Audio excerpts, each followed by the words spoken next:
Here we have verse 24 of the 16th chapter of the Gospel of John.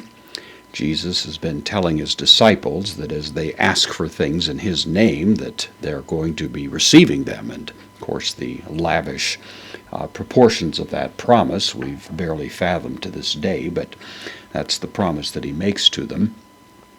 And now, sounding a bit like a rebuke, but actually just noting the change, the paradigm change, you might say, that's taking place at this moment, we have this additional comment. So we have heos. This is the word for until. It's actually a preposition, until, used in various ways. Here's it's actually taking a indeclinable adverb. So until now, hitherto, before now, until now. Uk, the negation, etesita from aiteo, it means to ask, as in asking a request. This is the second person plural, active indicative. Up until now, you have not been asking for anything, is the idea. We have the negative here, uden, nothing. Up until now, you've not asked for nothing. That's a double negative in English. It's permissible in Greek.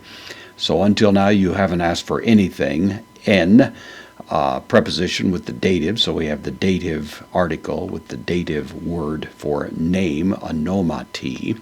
So in the name with the possessive pronoun, genitive singular mu. So up until now, you haven't been asking for anything in my name. You've really asked me for things possibly, but the idea of asking God directly for things in the authority, in the name of Christ, has not been something they've done. So now Jesus, in a sense, changing the terms of their call, says aiteta. Aiteta, it's the word for ask. Aiteo, contract verb, second person plural, present active indicative. It's actually the imperative here. Be spelled the same way. So ask. And then the promise, lamsistha, from lamsomai. This is the deponent future of lambano, to receive. This is the second person plural, future active indicative. So ask and you will receive. You have the promise given to you now. Ask and you'll receive. Hina, in order that, which will normally take the subjunctive, which is what we have here. So in order that it may be. And then what are we speaking of? The subject of this verb is he karahumon, the joy of you.